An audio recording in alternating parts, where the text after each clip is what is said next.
Assalamualaikum warahmatullahi wabarakatuh.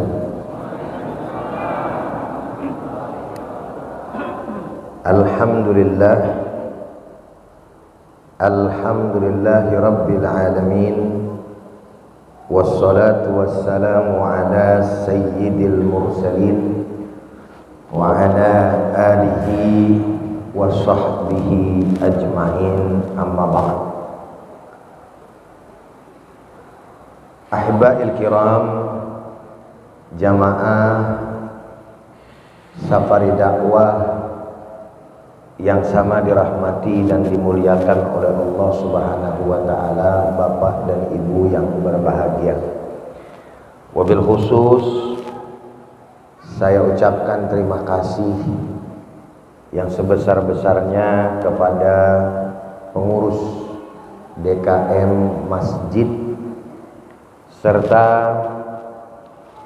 Ketua Yayasan Madinah, masyarakat dinamis dan berkah, yaitu Al-Mukarram Al-Muhtaram Al-Ustadz Abdi.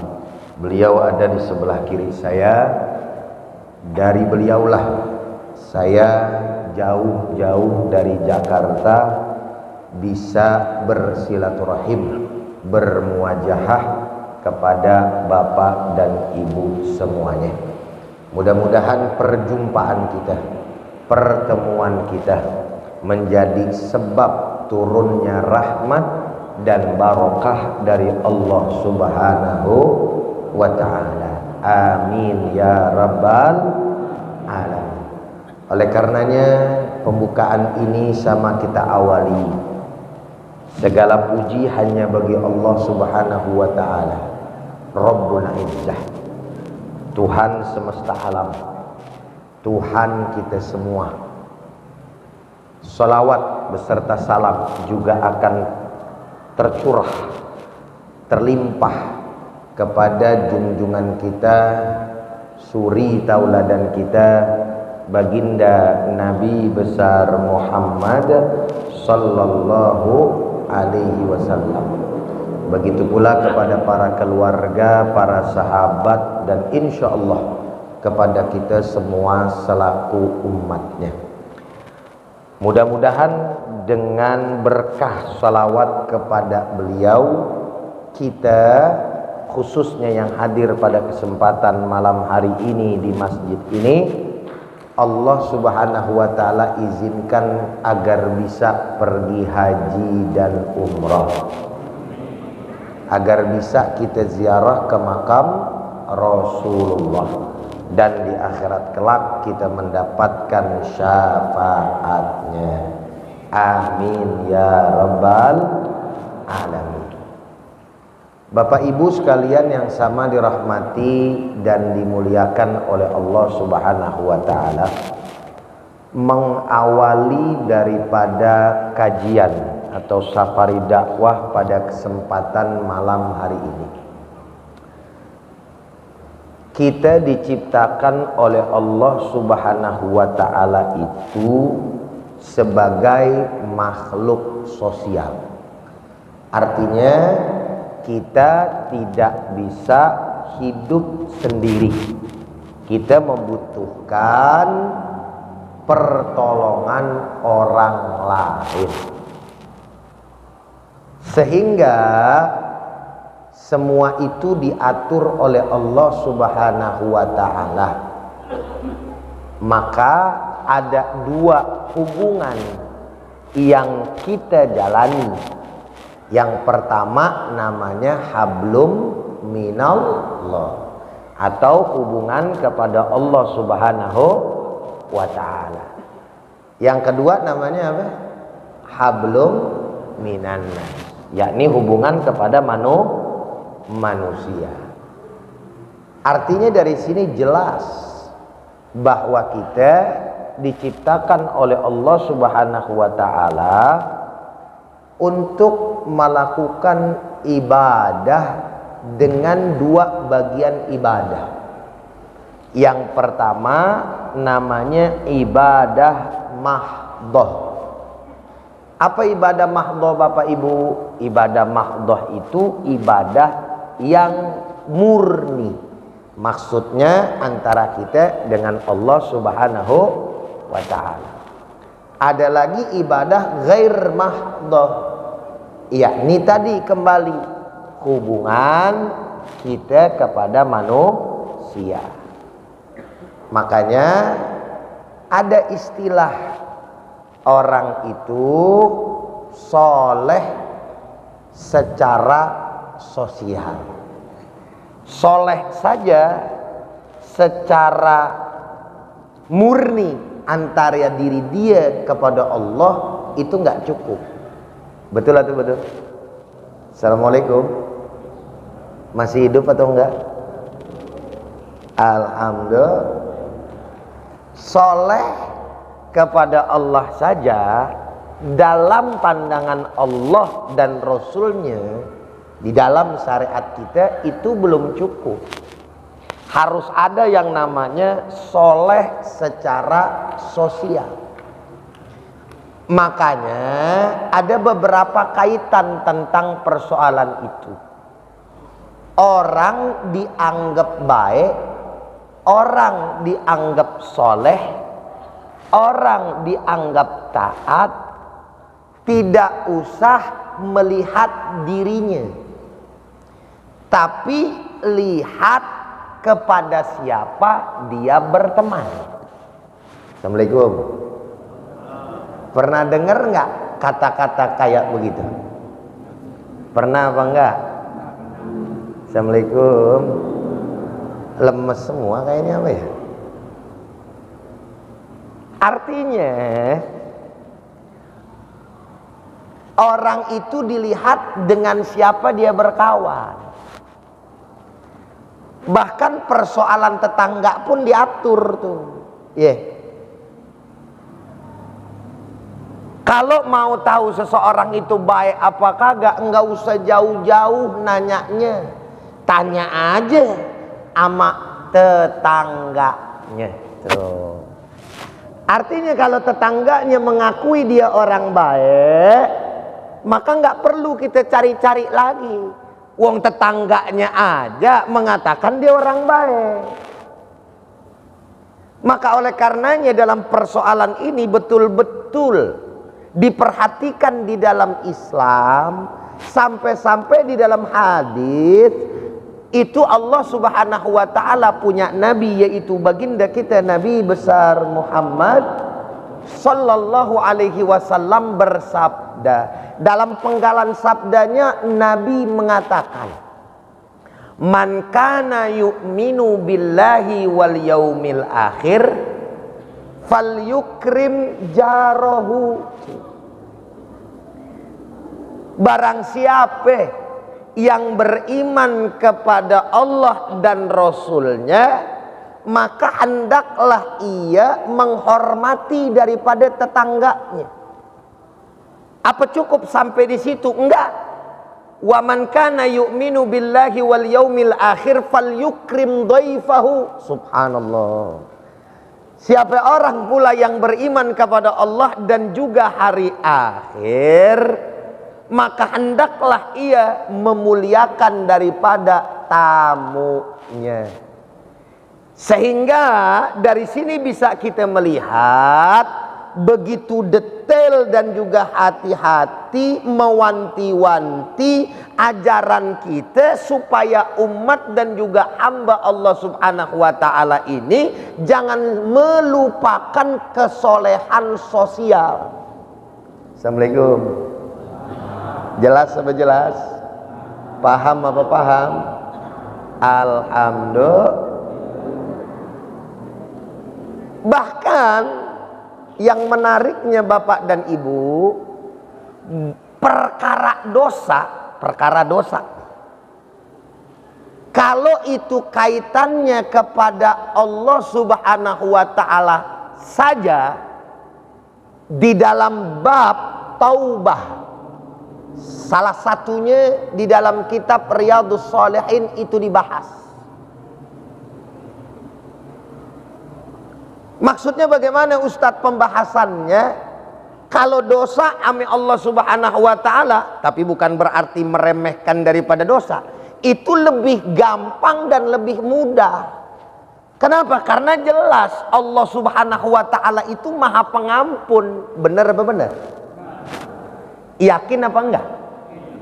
Sehebat apapun yang namanya dosa, kalau dosa kita kepada Allah Subhanahu wa taala, sekali lagi garis bawahin saja, Ustaz ulang ya, kalau dosa kita itu kepada Allah saja, maka Allah Subhanahu wa taala pasti akan mengampuni daripada hambanya, manakala hambanya memohon ampunan dan bertobat kepada Allah Subhanahu. Ustadz mau tanya sama bapak-bapak, ibu-ibu, dosa musyrik itu diampunin apa enggak? Assalamualaikum. Mendadak bisu ini. Assalamualaikum. Ustadz tanya sekali lagi, pokoknya jawab aja, salah bener urusan belakangan. Yang penting kompak aja begitu ya. Dosa musyrik diampunin sama Allah apa enggak? Bisa apa enggak? Yakin? Oh, yang benar. Jawabannya terus bagaimana Ustaz? Tergantung. Kok tergantung Ustaz? Kalau dosa musyrik itu dibawa sama hamba tadi sampai mati dalam keadaan kemusyrikan, Ustaz mau tanya, diampunin apa enggak? Diampunin apa enggak? Tadi katanya bisa. Kalau belum mati, bener ya? Artinya sampai dosa musyrik aja, dosa kekafiran saja, Allah masih ampuni kok kalau hamba itu mau bertobat. Makanya ada kalimat di dalam hadis Nabi, innallaha yuqbalu taubata abdin malam yughargir. Sesungguhnya Allah Ta'ala menerima taubatnya seorang hamba selama yang namanya nyawanya belum ditenggorokan. Arti kata, dia Islam terus murtad kafir, dosa besar apa enggak ini? Dosa besar apa enggak? Sekali lagi, dosa besar apa enggak? Kafir, terus dia masuk Islam lagi, udah gitu kafir lagi. Ada nggak orang model kayak begitu ya? Assalamualaikum. Ada apa enggak? Bisa jadi, begitu nggak apa enggak? Ada. Tapi andai kata kemudian benar-benar ada di depan mata kita model orang kayak begitu gitu loh. Islam kafir, Islam lagi, kafir lagi, Islam lagi, kafir lagi. Di penghujung hayatnya sempet ngucapin 2 kalimat syahadat, udah tobat. Masuk surga neraka? Assalamualaikum. Ragu-ragu lagi nih kayaknya nih. Masuk surga apa enggak? Ah, kurang kompak jawabnya nih ah. Masuk surga apa enggak? Yang sebelah kanan dulu. Diam deh. Masuk surga enggak? Masuk surga enggak? Ibu-ibu masuk surga enggak? Kenapa masuk?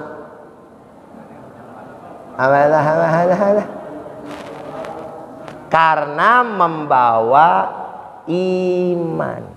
Membawa, dan karena kemaha besaran Allah daripada kasih sayangnya, walaupun hambanya udah ngeloncong. Tuh, bahasa apa itu ngeloncong ya? Orang sini ngerti nggak ngeloncong tuh? Bahasa Betawi itu. Ngeloncong, ngelunjak, kurang ajar gitu maksudnya.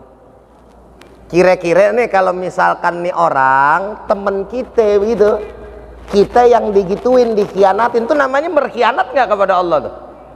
Hah? Islam kafir berkhianat gak tuh? Kalau kita nih, kita kira-kira kita maafin apa kagak tuh orang? Jujur aja dah.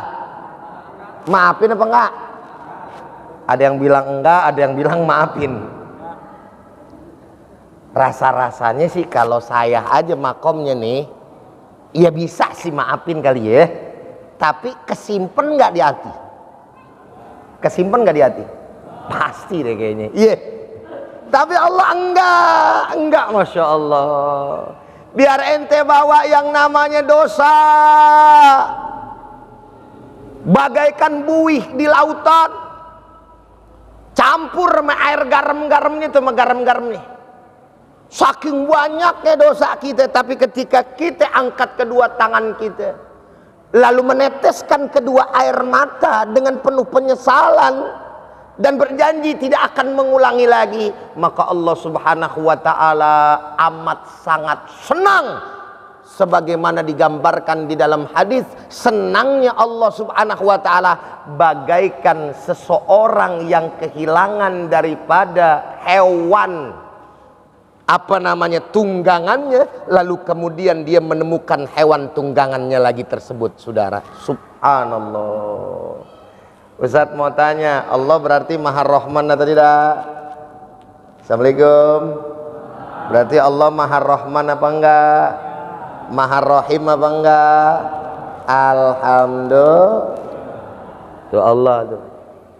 Makanya kalau udah urusannya sama Allah mah gampang. Di dalam hadis yang sama, maksudnya di dalam kitab hadis yang sama, yaitu Riyadhus Shalihin, diceritain sama Allah, sama baginda Nabi besar Muhammad SAW dalam hadisnya. Ada orang ibu bunuh orang lain 99 kali. Udah pernah dengar? Udah pernah dengar? 99 kali. Preman, sadis, tapi tetap di hatinya pengen kembali kepada Tuhan. Cuman dia nggak tahu Tuhan nih kira-kira nih Maha Pengampun apa kagak sih? Kira-kira agama mana yang Tuhannya bisa nerima dosa model manusia kayak saya? Tuh pikiran dia. Akhirnya saudara hadirin, dia datang kepada tokoh agama. Kebetulan tokoh agamanya bukan kita punya, saya nggak usah sebut dah gitu kan. Datanglah ia, saya mau bertobat. Kira-kira apakah Tuhan masih mengampunkan saya? Dosa saya banyak. Ditanya oleh tokoh agama tersebut, emang dosanya apa sih? Kok segitunya bilang banyak bener? Saya telah membunuh 99 orang.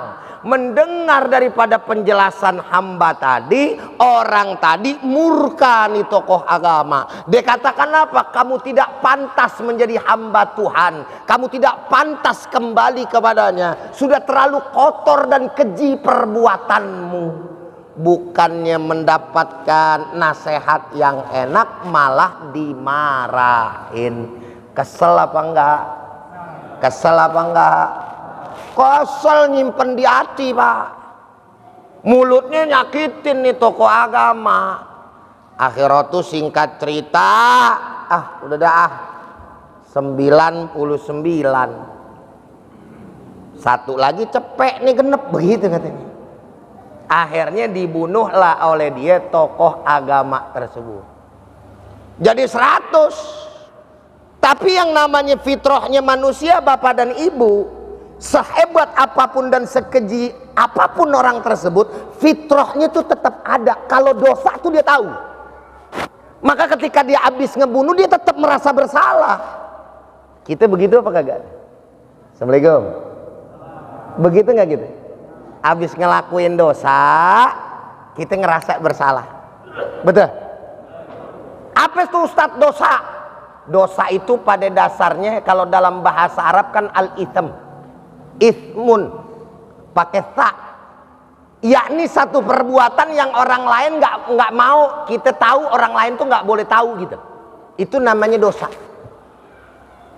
Artinya bahwa fitrah manusia tuh kayak begitu gitu.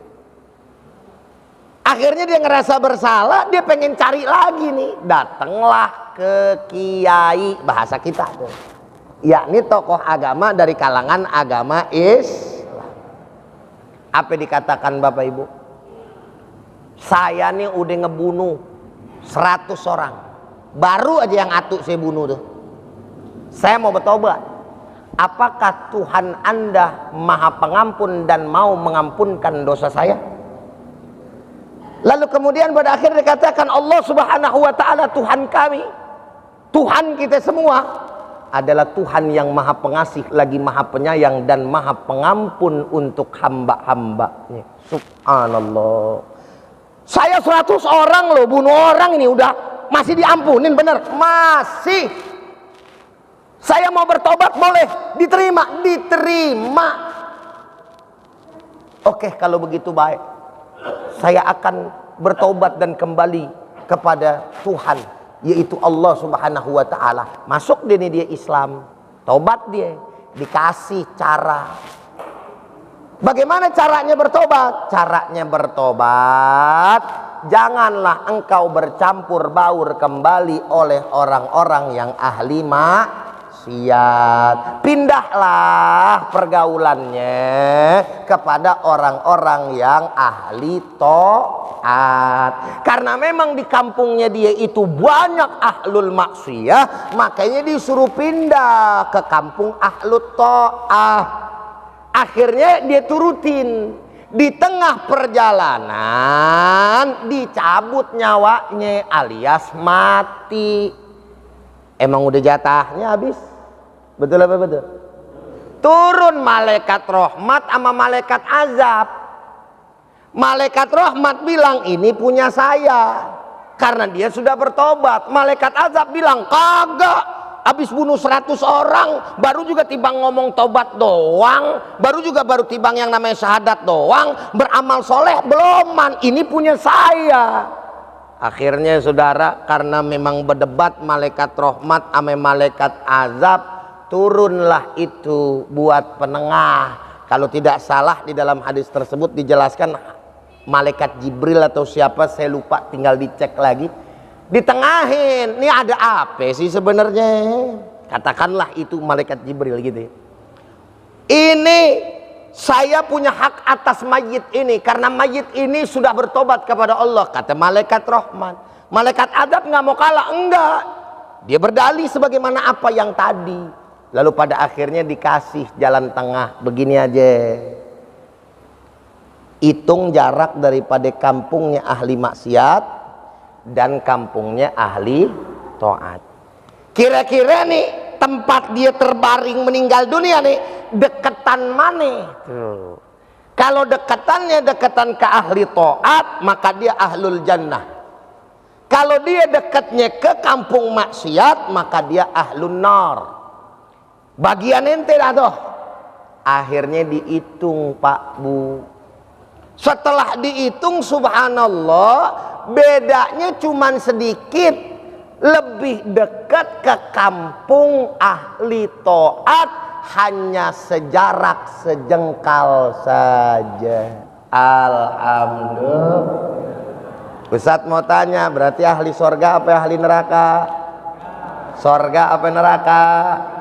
Itulah pentingnya daripada yang namanya iman.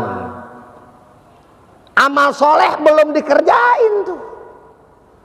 Tapi kalau akidah, nyambung kemarin nih. Makanya Pak Bu, akidah tuh mesti bener ya. Assalamualaikum. Akidah mesti karena berkaitan dengan masalah keimanan. Orang sholat fikihnya salah. Orang sholat fikihnya salah. Masih Islam apa enggak dia tuh? Alhamdulillahi Rabbil Alamin Ar-Rahmanir Rahim Maliki Yaumiddin. Kan umumnya yang bener kayak begitu tuh kalau lagi sholat. Ada yang Alhamdulillahi Rabbil Alamin. Ada nggak yang begitu? Ada nggak yang begitu? Mana yang benar? Yang pertama apa yang kedua? Contoh saya tadi. Yang pertama. Tapi dia masih Islam nggak tuh bacaannya biar kata salah? Yakin? Masih Islam. Fikihnya berantakan, tapi imannya masih selamat, Islam dia. Tapi kalau orang akidahnya udah enggak benar, biar kata dia beramal soleh, diterima enggak sama Allah? Assalamualaikum. Diterima enggak sama Allah? Sekarang kan banyak yang model macam-macam ya. Ya. Lagi viral kembali. Mazhab mah 4. Syafi'i, Maliki, Hambali, terus Abu Hanifah, kan gitu ya. Imam Abu Hanifah. Jadi Syafi'iyah, Malikiyah, terus Syafi'iyah, Malikiyah, Hanafiyah, Hambaliyah. Jadi gitu ya. Sekarang mazhab kami mazhab Soekarno gitu katanya. Ayo jawab yang kompak. Ustaz tanya, ada apa ada?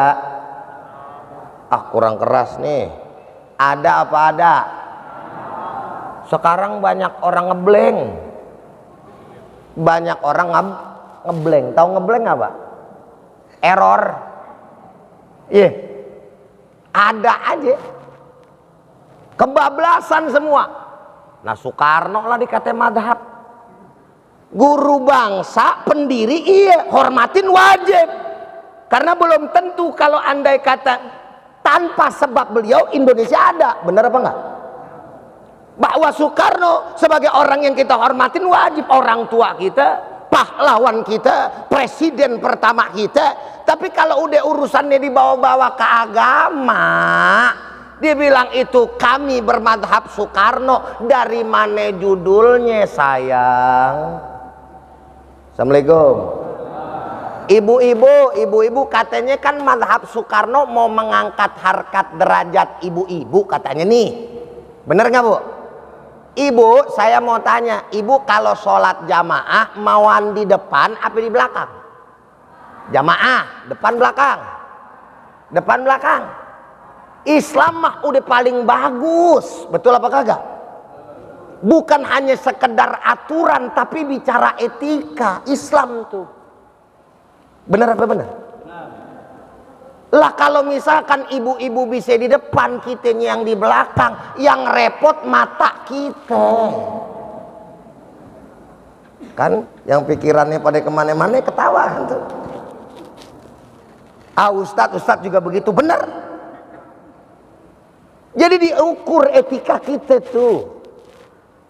Perempuan nadanya di belakang apa? Enggak ngeganggu. Kita jangan kata perempuan. Orang lagi baca imam kepanjangan di depan muka kita, jamaah juga pakai kaos. Ada tulisannya. Kira-kira ngedengerin imam apa baca tulisan kaos orang? Hah? Dengerin imam apa baca kaos orang? Baca kaos orang. Mending kalau yang namanya tulisannya bagus, tulisannya bermakna nasihat, kadang-kadang gitu kan. Yang kagak-kagak punya tulisan cinta tertolak, dukun bertindak, begitu sudah. Saking rapihnya yang namanya ajaran agama Islam. Betul. Maka iman yang benar Pak Bu. Makanya Ustadz mau tanya nih, iman akidah nih. Kalau orang mati, dia berbuat baik banget. Sama tetangga dia perhatiin, ame yang namanya yatim dia santunin, ama yang kurang mampu juga dia santuni. Terus kemudian masjid dia bantu. Banyak kebaikannya di alam dunia. Mati cuman sayang kafir. Assalamualaikum. Assalamualaikum. Sayang kafir. Ustadz mau tanya, ini orang masuk surga apa neraka? Jawabnya kayak orang kurang yakin jamaah sini dah. Yang kompak, neraka surga. Neraka surga. Baik loh. Surga neraka. tapi suka nyumbang karena kagak ada. Ada yang bilang, Ustadz, kok Tuhan kayaknya tega bener? Kan segala itu yang nanya, orang baik loh Ustadz. Sampai ada di podcast, saya pernah lihat videonya di podcast. Orangnya nanya, yang punya podcast, kepada salah satu ulama. Ya, kebetulan ulamanya Habib, gitu doang. Ya, terus kemudian Habib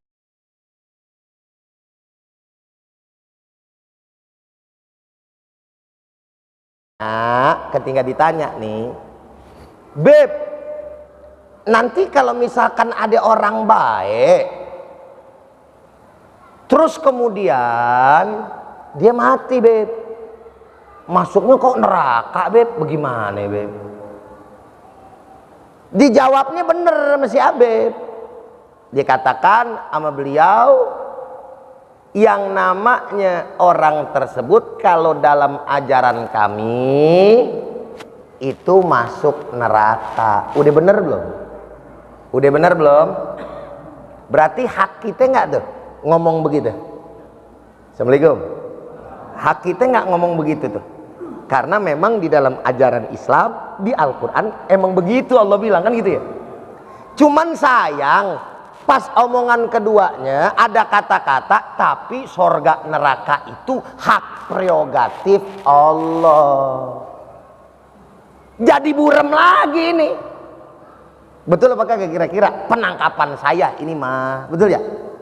Seakan-akan jadinya ntar kalau Allah Ta'ala mau dia masuk ke sorga, diangkat sama Allah, itu hak Allah. Kan kesimpulan orang jadi begitu, saudara. Betul nggak? Nah, saya nggak sependapat. Artinya kalau mau bicara itu bicara akidah, itu bicara keimanan. Emang begitu, yang namanya akidah kudu saklek. Itulah yang menjadi perbedaan antara kita dengan agama-agama yang lain. Yang namanya agama masing-masing punya keyakinan. Maka keyakinan yang kita dapatkan daripada Al-Quran dan As-Sunnah, ya sampaikan saja. Ini bukan berarti menyinggung daripada perasaan agama yang lain. Tidak. Karena memang Allah dan Rasulnya menyampaikan sedemikian rupa, bahwa orang yang kafir, walaupun dia itu berbuat baik, tapi mati dalam keadaan kekafiran, tetap masuk neraka. Mana dalilnya? Dalam Al-Quran banyak. Walladzina kafaru wa kadzabu bi ayatina ulaika ashabun nar hum fiha khalidun. Garis bawahin tuh akhirnya itu. Saya mau tanya, yang bicara siapa? Yang bicara siapa? Saya. Oh, lo kan saya yang lagi nyampein. Yang berfirman siapa? Allah. Kalau yang bicara Ustaz, kan lagi nyampein. Jadi Allah yang berfirman, saya nyampein, ini firman Allah. Berarti bukan saya yang ngadi-ngadi, kalau kata orang Betawi bilang. Bukan saya yang ngada-ngada, Allah yang bilang. Walladzina kafaru wa kadzabu, dan orang-orang kafir dan orang-orang yang mendustakan daripada ayat-ayat kami, mereka itu adalah penghuni neraka. Akhirnya Allah bilang, selalu saja Allah Ta'ala bilang kalau udah berkaitan dengan yang namanya orang-orang kafir sebagai penghuni daripada neraka, hum fiha. Di dalam surat Al-Bayyinah ada lagi tuh ayat yang serupa. Innal ladzina kafaru, apa ya itu? Innal ladzina kafaru, lupa kan tuh? Akhirnya begini dah, ntar cek lagi. Kalau dari pertama dibacain kepanjangan, tapi kalau dari pertama biasanya suka apal gitu. Sama kayak kita baca Yasin. Kalau dari pertama aja nyambung terus, betul nggak? Karena memang nggak kayak Ustadz Adi Hidayat, perkataannya beliau bisa, subhanallah. Ya, di situ dikatakan apa? Sesungguhnya orang-orang kafir, ya, mereka itu sesungguhnya orang-orang yang beriman, innalladzina amanu wa amilus solihati ulaika ashabul jannati bla bla bla. Bukan juga, biarinlah, ntar cek lagi aja, pokoknya surat Al-Bayyinah.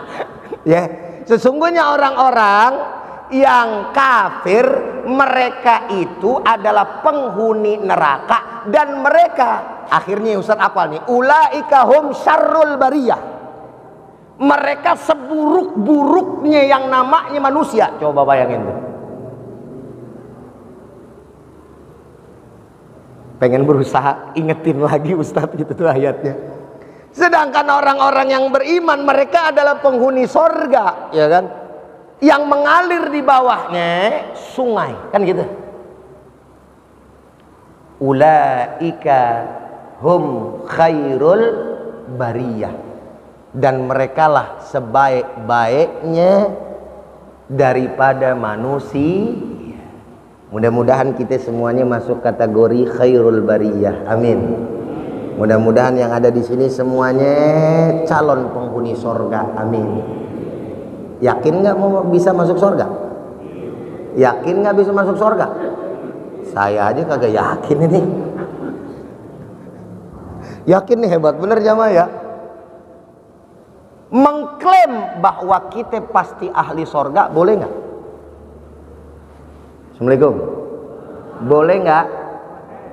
Mengklaim bahwa kita ahli sorga, boleh nggak?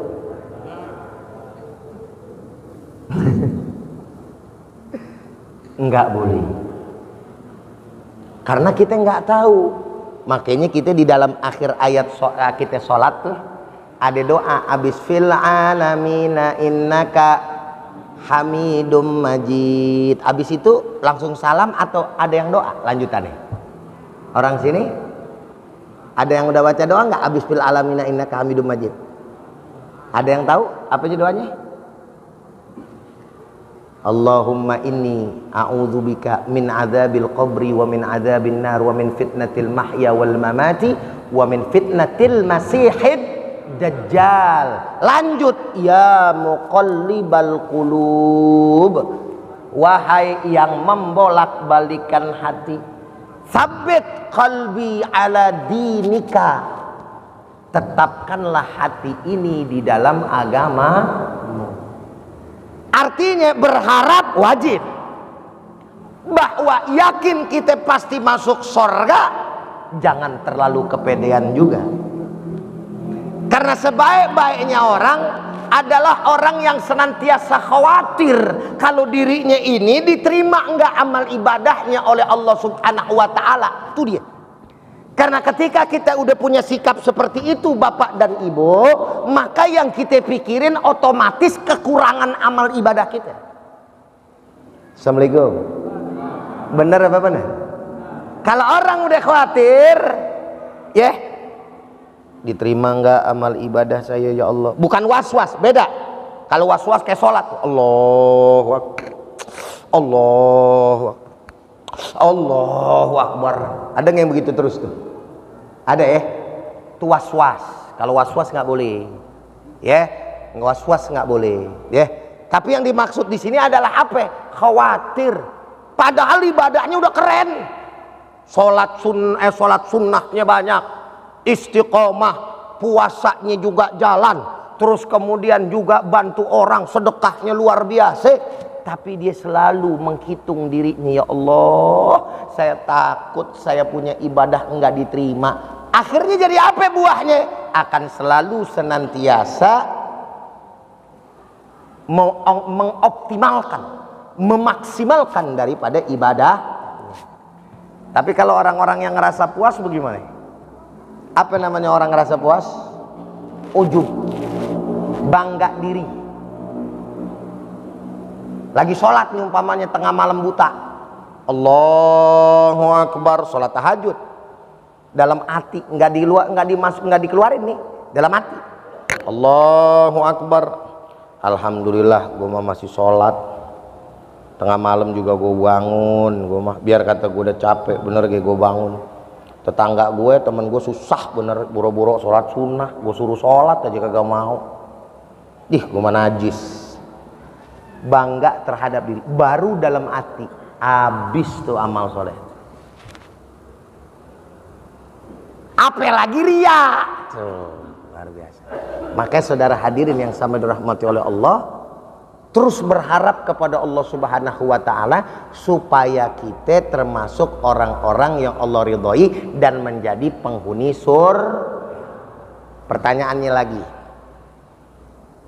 boleh nggak contoh ada orang kafir nih lewat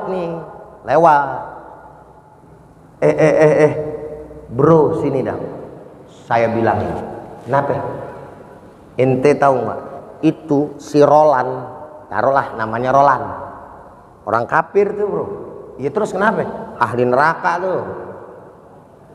Pertanyaan saya, boleh nggak orang ngomong kayak begitu? Jawab kompak, boleh nggak? Kenapa enggak? Kenapa enggak?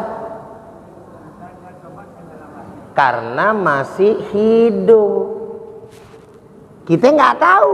Kayak tadi cerita di awal, tahu-tahu dia dapat hidayah, dia mati dalam keadaan Islam, dan bisa jadi orang yang tadi mengatakan itu justru hatinya dirubah oleh Allah, lalu kemudian dia menjadi kafir. Na'udzubillah summa na'udzubillahi min zalik. Kira-kira sampai di sini jelas atau jelas?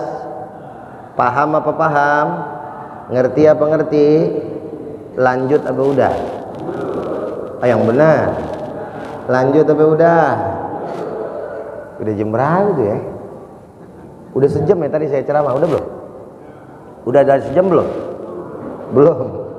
Saya merasa udah sejam aja mau buru-buru kelar saya ini. Jadi lanjut ya. Jamaah sekalian yang sama dirahmati dan dimuliakan oleh Allah Subhanahu wa ta'ala. Kembali lagi kepada apa yang saya sampaikan di awal. Ya. Tapi kalau misalkan seseorang itu punya dosa sama saudara nih, syarat tobat nambah tuh. Bener kan?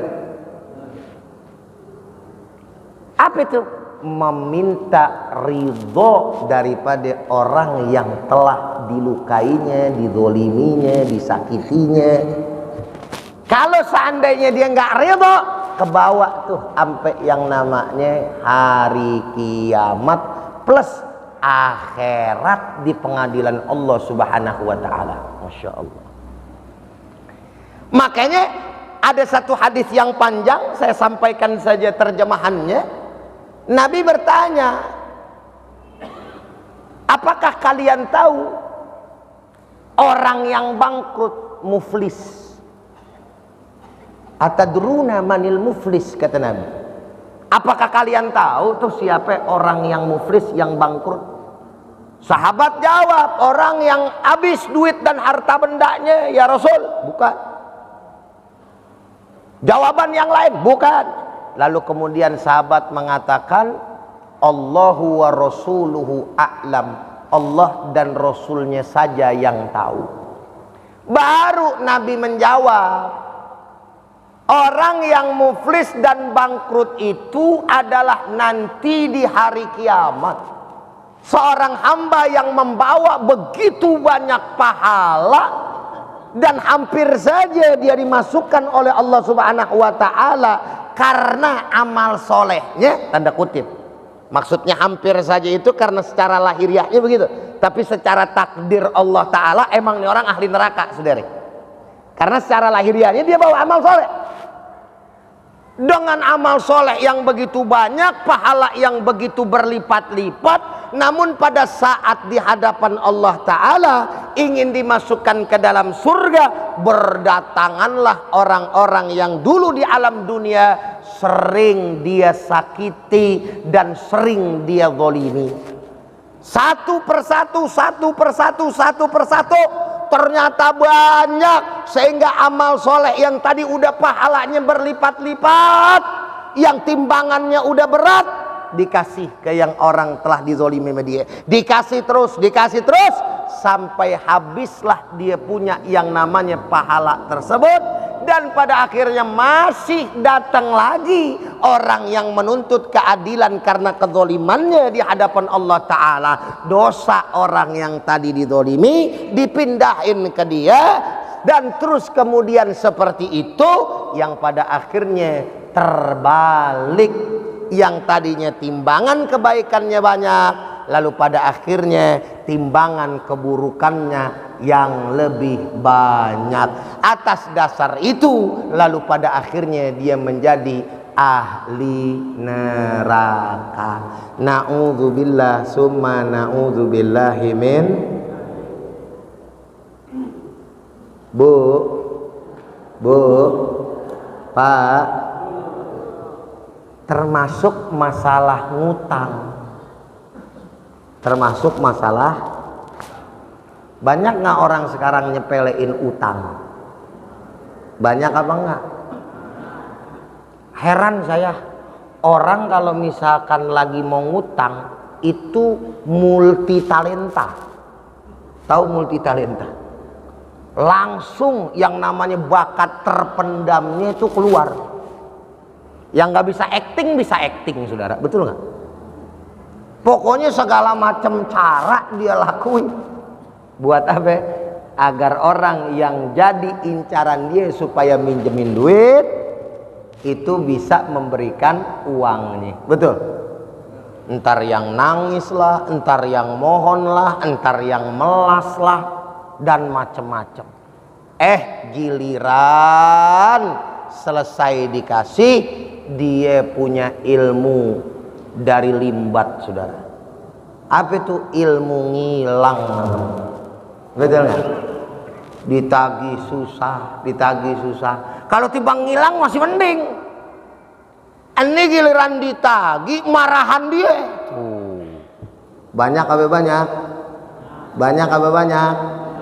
Padahal yang namanya utang itu bisa kemudian menghalangi dirinya masuk ke dalam surganya Allah Subhanahu wa ta'ala. Orang syahid, saking pentingnya itu. Orang mati syahid nih, Pak. Ya Allah. Orang mati syahid ditanya dulu sama Nabi sebelum Nabi nyolatin dia. Ini orang punya utang nggak? Kalau mau punya utang kelarin dulu. Kalau masih punya utang nih belum ada yang lunasin, saya nggak berani sholat. Subhanallah. Nggak diterima sama Allah Subhanahu wa ta'ala. Kurang mulia apa yang namanya mati syahid di hadapan Allah Subhanahu wa ta'ala. Betul apa betul? Bahkan nggak perlu dimandiin, betul nggak? Saking dia syahid-syahidnya di medan pertempuran. Tapi yang begini yang pada akhirnya menjadi merusak tatanan sosial, persahabatan, bahkan persaudaraan. Makanya hati-hati sama yang namanya hati-hati ya. Berapa banyak gara-gara utang pecah kongsi, saudari. Saudara kagak mau negor sama saudara.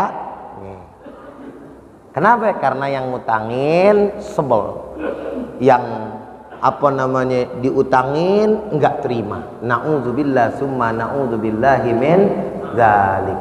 Apalagi sekarang gampang bener orang-orang pada ngutang. Kalau nggak dapat ame teman-temannya, akhirat tuh apa yang terjadi? Aplikasi dia temui, iklan dia dapati, lalu pada akhirnya ngutang online. Banyak apa enggak?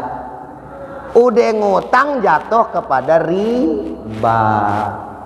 Akhirnya utang baru berapa duit aja, nggak banyak, tapi pada akhirnya dia dibikin malu sekantor, sekampung, ditelepon-teleponin teman-temannya, datanya diambil-ambilin. Itu kejadian, saudara-saudara. Makanya hiduplah dengan tawakal kepada Allah, syukuri apa yang ada, yakinin kepada Allah, yakinkan diri kita kepada Allah bahwa Allah pasti ngasih jalan keluar.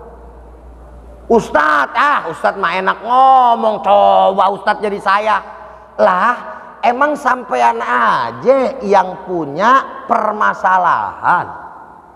Ustadz mau tanya, di sini semuanya punya ujian nggak? Punya ujian nggak? Pernah dapat musibah nggak Ustadz? Lah sama, situ manusia sini manusia, betul. Apalagi para nabi dan rasul. Makanya dikatakan asyadul bala al anbiya, summal aulia, summal ulama, summal amsal fal amsal. Ujian paling besar itu para nabi. Habis para nabi, para wali. Habis para wali, para ulama. Habis para ulama yang semisal dan mengikuti mereka. Itu pasti begitu. Jadi kalau kita jadi orang baik udah pasti aja ada. Termasuk yang namanya ketika kita mendapatkan masalah dalam finansial, maka saudara hadirin, yakinlah kepada Allah Subhanahu wa taala, selama kita nyari yang halal pasti Allah berikan jalan. Benar apa benar? Betul apa betul? Sekarang Ustadz mau tanya, siap enggak ngutang? Siap enggak riba? Siap enggak renten? Dosanya riba luar biasa, saudara. Jangan. Minta sama Allah Subhanahu wa taala. Allah tuh maha kaya. Banyakin yang namanya sedekah. Pancing rezeki Allah taala dengan sedekah. Sedekah jangan nungguin kaya. Nih kentar nih terakhir nih. Saya diminta oleh Ustadz Abdi untuk mengajak para jamaah, jangan mikir semampu kita, jangan nungguin kaya. Sedekah mah, sedekah nggak usah nungguin kaya. Ya kagak kaya ntar. Justru dengan sedekah Allah kasih bonus kaya. Garis bawahin, Allah kasih bonus kaya. Kalau nggak kaya, walaupun kita udah sedekah, itu maunya Allah simpen ntar. Yang namanya kita punya pahala, kita punya yang namanya balasan di akhirat. Jangan salahin ustadznya. Ustadz ngomong doang katanya sedekah begini begono. Saya kagak kaya kang bohong itu ustadz. Enggak. Allah yang bilang, masalul ladzina yunfiquna fi sabilillahi kamathali habbah ambatat sab'a sanabila fi kulli sumbulatin mi'atu habbah wallahu yudha'ifu liman yasha. Shadaqallahul azim.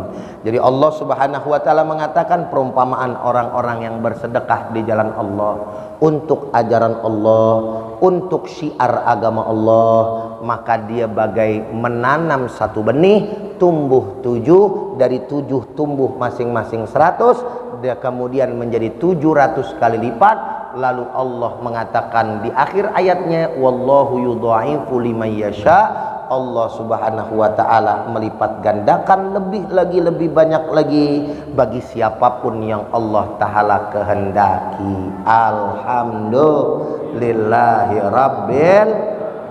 Baca Al-Qur'an. Ini poin terakhir yang ingin saya sampaikan pada kesempatan kajian malam hari ini. Jadiin Al-Quran sebagai sahabat kita, tempat curhat kita. Jangan kita cerita kebanyakan sama orang. Boleh cerita Ustadz sama orang enggak? Boleh. Tapi lebih banyaklah cerita kepada Allah. Kita juga perlu emang yang namanya teman ngobrol. Benar apa benar? Betul apa betul? Kita cerita ke teman akrab kita cerita ke saudara yang kita percaya dan seterusnya. Boleh, nggak apa-apa, karena memang begitulah fitrahnya kita. Tapi jangan lupa Al-Quran jadikan teman, Al-Quran jadikan sahabat. Bagaimana tuh modelnya orang kalau menjadikan sahabat? Pasti dia tidak akan mau jauh dari sahabatnya. Betul apa benar? Bu, Pak, Assalamualaikum. Iqra'ul Qur'ana, kata Nabi, fa innahu ya'ti yaumal qiyamah syafi'an li ashabih. Bacalah Al-Quran itu, karena sesungguhnya Al-Quran nanti kelak di hari kiamat akan menjadi syafaat penolong untuk kalian dan orang-orang yang membacanya. Dan subhanallahnya, kalimat di dalam hadis ini dikatakan li ashabih, jamak daripada sahabah, ashab. Jadi untuk sahabatnya. Artinya siapa? Yang ngebacanya. Ustadz, saya kagak bisa baca Quran. Ustadz, belajar. Ustadz, umur saya udah tua. Lah emang ada pensiunnya belajar? Assalamualaikum. Ada nggak belajar pensiun? Bapak umur berapa ya, Pak? Ustadz tanya, berapa umur sekarang? 68. Subhanallah. Terus Bapak kemarin ngapain? Bapak ngapain kemarin? 68 tahun masih duduk di majelis, kenapa masih mau? Nih, engkong. Engkong berapa umurnya, Kong? Ustadz, umurnya berapa? Ustadz boleh tanya? Ya, bengong aja Om ditanya. Taruhlah lebih tua. Ya, guru kita. Masih duduk di masjid, betul nggak? Ngapain? Ngapain? Utlubul ilma minal mahdi ilal lahdi. Oh, nggak, banyak orang tua di sini. Jadi nggak usah yang namanya malu-malu. Iya, kalau ini nih ngaji denger lebih enak, Pak. Ngaji denger, tinggal duduk nggak ditanya, enak. Tapi kalau ngaji baca Quran ditanya nggak sama gurunya? Ditanya nggak sama gurunya? Kalau salah disalahin nggak? Kalau benar dibenerin nggak? Malu nggak kira-kira kalau udah tua disalahin? Secara naluri malu nggak? Malu. Tapi orang yang beriman nggak malu. Ustadznya masih muda gurunya, umurnya 30 tahun, dia 68, dia 60, dia 70 bahkan. Tapi selama dia mau ngaji, biar kata dia nggak bisa, usaha dia dihitung oleh Allah Subhanahu wa ta'ala. Dan itu akan berakibat kepada ibadahnya. Dia masih baca Quran salah nih, masih baca Quran salah, tapi masih belajar, dapat pahala nggak? Dapat pahala nggak? Belepotan bacanya, panjang pendeknya kemana, makhorijul hurufnya hancur seade-adenya,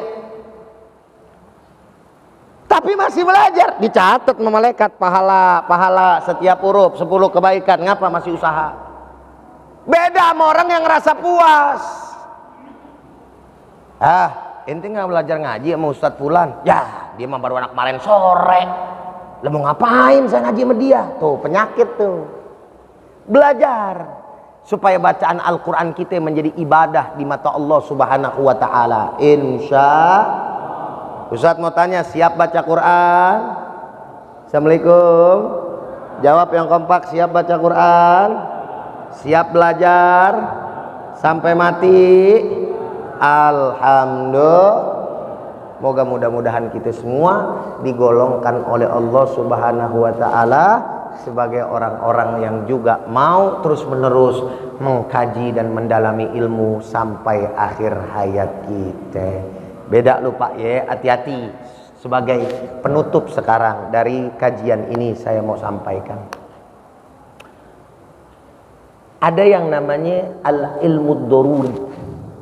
Al-ilmu minad dini ad-doruri. Ilmu agama yang pokok, yang mesti orang tahu. Contohnya aja gini dah. Mukallaf. Orang sini tahu nggak apa makna mukallaf? Mukallaf. Ada yang tahu? Mukallaf asal katanya dari kallafa yukallifu, mukallafun atau mukallafan. Wazannya fa'ala yufa'ilu mufa'alan. Secara bahasa orang yang sudah terbebani. Mukallaf karena dia isim maf'ul. Terbebani apa? Terbebani daripada urusan agama, aturan-aturan yang ada dalam agama. Siapa itu mukallaf? Tuh. Di dalam kitab Al-Qaulul Jali fi Halli Al-Fadh Mukhtasar Abdullah Al-Harari dijelaskan, yang namanya mukallaf itu huwal baligul aqilu, huwal baligul aqilu alladzi balaghahu aslu da'watil Islam. Orang yang mukallaf adalah orang pertama udah balik, berakal, dan telah mendengar memahami sampai kepadanya asal dakwah Islam. Artinya adalah pokok dakwah Islam. Apa itu pokok dakwah Islam? Asyhadataini, dua kalimat syahadat. yaitu ketika seseorang mendengar daripada yang namanya dua kalimat syahadat, lalu dia memahami arti daripada dua kalimat syahadat, maka wajib baginya untuk masuk ke dalam ajaran agama Islam. Bagi Allah nih, wajib bagi dirinya karena hak Allah. Hati-hati ya, karena dia sudah sampai kepadanya dakwah Islam. Itulah kenapa orang yang kagak mau masuk Islam, mati dalam keadaan kekafiran, dia bisa masuk neraka. Kenapa? Karena udah sampai kepadanya dakwah Islam. Apa itu intisari daripada dakwah Islam? Dua kalimat syahadat, asyhadu alla ilaha wa asyhadu anna muhammadar rasulullah. Maka wajib baginya. Kenapa? Dia masuk dalam kategori mukallaf. Maka mukallaf terbagi menjadi dua. Panjang lagi aja urusannya nih, saya singkat deh ya. Mukallaf terbagi dua, ada yang muslim, ada yang kafir. Muslim karena dari kecil dia dilahirin sama ibu bapaknya yang muslim. Kafir karena bapak dan ibunya kafir. Dua-duanya itu mempunyai kewajiban selama sudah sampai kepadanya daripada dakwah Islam. Jelas sampai jelas? Beda kalau orang yang hidupnya di tengah hutan, nggak pernah dengar yang namanya dua kalimat syahadat, baik dalam adzan umpamanya. Dia nggak tahu boro-boro dua kalimat syahadat Islam aja dia nggak pernah dengar.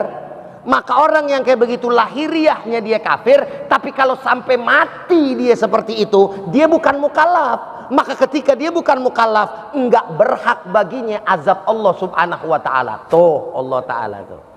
Assalamualaikum. Jelas sampai jelas? Anak kecil mati masuk neraka apa langsung surga? Pasti surga apa pasti neraka? Surga. Kenapa? Belum mukallaf. Jelas? Ada orang gila dia tahu yang namanya orang sholat dia lihat, yang namanya dengan azan dia dengar, tapi dia gila. Dari kecil dia gila nih, belum balik. Umur balik tuh 15 tahun sempurna. Terus kemudian sempurna dalam tahun Hijriah ya. Lalu kemudian gilanya lewat 15 tahun sempurna, lewat 16, 17, 18, 19 sampai mati gila. Masuk neraka, masuk surga. Masuk surga neraka. Kenapa surga? Belum mukallaf. Termasuk salah satunya adalah orang yang tadi nggak pernah dakwah Islam, itu keadilan Allah. Dia nggak pernah dengar dakwah Islam, ketika ntar di pengadilan dia tinggal jawab. Emang kagak ada, nggak sampai kepada saya ya Allah. Saya nggak tahu apa itu Islam. Apa ini yang mau dituntut, orang kagak tahu. Jelas nggak kira-kira? Saya mau tanya, perkara yang sepele ini kelihatannya penting apa kagak? Penting apa enggak? Pakai banget apa enggak? Tapi banyak kok orang Islam yang nggak tahu. Makanya saudara, ngaji. Dan saya berharap safari dakwah saya ini mempunyai athar. Jadi bukan sekarang saya datang dari jauh, Bapak datang, tapi giliran ada ustadz setempat yang memang akidahnya benar, min ahli sunnah wal jamaah, bagus. Bapak Ibu nggak datang, jangan. Muliakan guru-guru kita yang ada di sini. Mereka ngajar, mereka duduk di sini, itu lebih mulia daripada sekedar saya.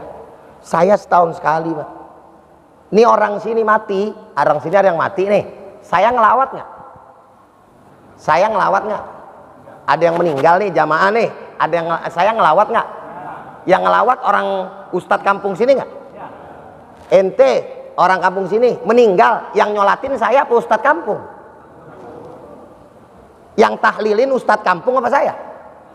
Ustadz kampung. Maka jangan sepelein, hormatin, muliain. Saya nggak suka kalau misalkan ada orang, saya jauh-jauh dihormatin, dimuliain, tapi ustadz kampungnya yang luar biasa, tawadu, dia sepelein. Jangan. Makanya salah satu bentuk daripada program kami yang dibawa oleh Madinah ini, memperhatikan salah satunya guru yang ada di pelosok. Kita kasih dia setiap bulan intensif, satu orang 500.000. Agar apa? Agar beliau mendapatkan daripada tambahan. Karena mereka yang lebih hebat dari saya. Saya ditaruh di kampung, di pelosok-pelosok, belum tentu saya mau. Saya datang kemari, Pak, demi Allah, Pak. Bukannya saya nggak ikhlas, naudzubillah min dzalik, capek, Pak. Ya Allah, perjalanannya jauh banget. Saya berprotes sama beliau. Kalau bukan ini dakwah, kalau bukan ini adalah tugas daripada ajaran agama saya tolak. Apalagi gampang saya sakit. Tapi subhanallah, alhamdulillah, dengan karunia Allah subhanahu wa ta'ala, saya bisa ngomong selancar ini. Tadinya saya sakit, capek perjalanan, asam lambung naik. Tapi karena mungkin minta pertolongan kepada Allah, Allah luruskan daripada niat saya bisa sambil. Ya, maka daripada itu Bapak sekalian, kita hormatin. Itu orang-orang di pelosok, dikasih duitnya, kapan tahu. Yang diajarin anak-anak bocah-bocah, kadang-kadang pegel deh. Diajarin orang tua, belum lagi ntar dimusuhin, belum lagi ntar dicurigain. Betul apa kagak? Tapi mereka sabar, mereka mengayomi daripada yang namanya siapa? Masyarakat dan umat, menyebarkan daripada ajaran agama Islam. Maka oleh karena itu, yuk mari sama-sama di akhir daripada kajian saya ini, kita ikut andil nih. Nanti ketika kami ajak Bapak dan Ibu, ya, untuk menyisihkan daripada sebahagian rezekinya. Ada rezekinya hari, jangan ngitung. Ustadz, ya ini masjid juga lagi butuh Ustadz, bantuin lagi. Bantuin lagi. Jangan takut yang namanya duit kita bakal berkurang, jangan. Lagian aset kita paling hebat, paling cakep memang di mana sih? Ya akhirat. Entar kalau kita tahan-tahan di dunia, kita mati ada yang ributin. Begitu nggak rata-rata kira-kira? Assalamualaikum. Mati aja kita, kuburan kita belum kering nih. Banyak nggak yang udah ngeributin harta kita? Tapi kalau kita sedekahin di jalan Allah, tapi saya curiga sama orang ini, urusan belakangan.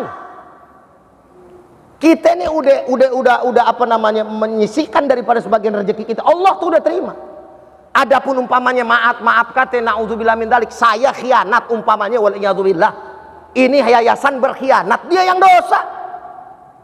Lah kita keluarin sedekah, kita dapat pahala karena husnudzon kita kepada Allah subhanahu wa ta'ala. Betul apa betul? Jadi jangan takut. Itu bisikan setan yang kadang-kadang, jangan ntar lu begini, ntar begini. Kayak kita di pinggir jalan kadang-kadang suka begitu. Ya, itu orang ntar kita kagak didik bener apa adanya. Tapi kalau semua orang kayak begitu, yang bener-bener emang perlu, akhirnya kagak ada ngasih. Nah, ini orang belaga nih, bawa anak nih. Ntar aja ketemu yang ternyata bener-bener emang dia lagi susah, terus minta kita kagak kasih. Bagaimana saudara hadir? Maka biarkan saja Allah Ta'ala yang menilai. Wallahu a'lam bishawab. Saya diajak oleh beliau untuk berdakwah, ngajak, ya khair marhaba, bismillah. Kalau memang tujuannya baik, yuk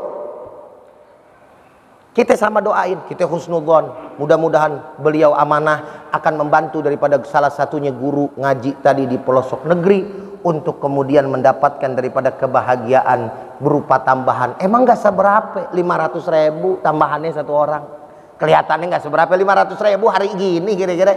Bentaran apa lama habisnya? Assalamualaikum. 500 gopek banyak apa dikit? Jangan kata seminggu, 2 hari, sehari, itu hari bisa habis, betul nggak?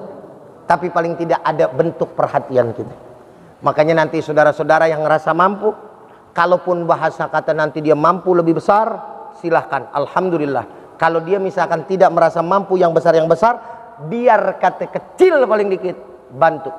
Nanti ada tim kita, tinggal minta aja bisikin di akhir, misalkan saya nggak bisa bantu tadi yang Ustadz ajak sekian-sekian, saya bisanya segini nih ya, kasih. Allah yang maha tahu, Allah yang maha membalas daripada apa yang kita keluar. Insya amin ya rabbal. Nah, Bapak dan Ibu, ini yang bisa Ustadz sampaikan. Mudah-mudahan bermanfaat. Mudah-mudahan apa yang kita keluarkan Allah subhanahu wa ta'ala pasti bakal menggantinya. Amin ya rabbal alamin. Naam, kita baca doa suratul Fatihah dan juga penutup. Semoga Allah subhanahu wa ta'ala memberkahi apa yang sekarang kita lakukan dan menjadikan sebagai amal soleh. Amin ya rabbal alamin. Ala hadhihi niyyah wa ala kulli niyatin salihah wa ila hadratin nabi. Al-Fatihah. A'udzu billahi minasyaitonir rajim. Bismillahirrahmanirrahim. Alhamdulillahi rabbil alamin arrahmanir rahim maliki yaumiddin. Iyyaka na'budu wa iyyaka nasta'in. Ihdinas siratal mustaqim. Siratal ladzina an'amta 'alaihim ghairil maghdubi 'alaihim waladdallin. Amin. Astaghfirullahaladzim, astaghfirullahaladzim, astaghfirullahaladzim. falakal hamdu ya ma'bud. Allahumma salli ala sayyidina Muhammad wa ala ali sayyidina Muhammad. Allahumma hdina bihudak waj'alna mimman yusari'u fi ridhak wa la tuwallina waliyan siwa wa la taj'alna mimman khalafa amraka wa 'asa. Wa hasbunallahu wa ni'mal wakil, ni'mal maula wa ni'mal nasir, wa la haula wa la quwwata illa billahil aliyyil azim. Allahumma barik hadzal masjid, Allahumma barik hadzal masjid ya Allah, wa barik li jamaatihi, wa barik li jamaatihi birahmatika ya arhamar rahimin, birahmatika ya arhamar rahimin. Rabbana taqabbal minna innaka antas samiul alim wa tub alaina ya Allah innaka antat tawwabur rahim. Ya Allah ya Rahman ya Rahim, ampunkan dosa kami dan dosa kedua orang tua kami, orang-orang yang kami sayangi, guru-guru kami. Ya Allah, jangan engkau sia-siakan ya Allah ya arhamar rahimin hamba-hambamu yang datang mengangkatkan kakinya duduk di tempat yang mulia ini sebagai tamumu dalam rangka mencari ilmu ya Allah. Berikan mereka ya Allah ganjaran dan berikan kepada kami ya Allah ilmu yang bermanfaat agar bisa apa yang kami dapatkan kami laksanakan dan amalkan di dalam kehidupan kami sehari-hari. Ya Allah, jangan pula engkau sia-siakan ya Allah mereka yang mengeluarkan daripada rezekinya untuk ajaran agamamu, baik dari kecil maupun yang besar ya Allah. Balas ya Allah dengan balasan yang berlipat ganda agar mereka semua semakin yakin akan janjimu ya Allah ya arhamar rahimin. Rabbana zalamna anfusana wa illam taghfir lana wa tarhamna lanakunanna minal khasirin. Rabbana atina fid dunya hasanah wa fil akhirati hasanah wa qina adzabannar. Wa sallallahu ala sayyidina Muhammadin nabiyil ummi wa ala alihi washabihi wasallam walhamdulillahi rabbil alamin. Taqabbalallahu minna wa minkum fataqabbal ya karim. Sekali lagi bagi para jamaah yang menginginkan ditunggu oleh tim yang sudah disiapkan berapapun daripada apa yang kita mampu kita tunjukkan untuk Allah dan Rasulnya, berjuang dengan harta yang kita punya. Insya Allah berkah panjang umur sehat walafiat. Kita berjumpa lagi lain waktu. Saya Abdurrahman Jailani atau Bang Ujai undur diri. Hadanallahu wa iyyakum ajmain. Assalamualaikum warahmatullahi wabarakatuh. Alhamdulillah.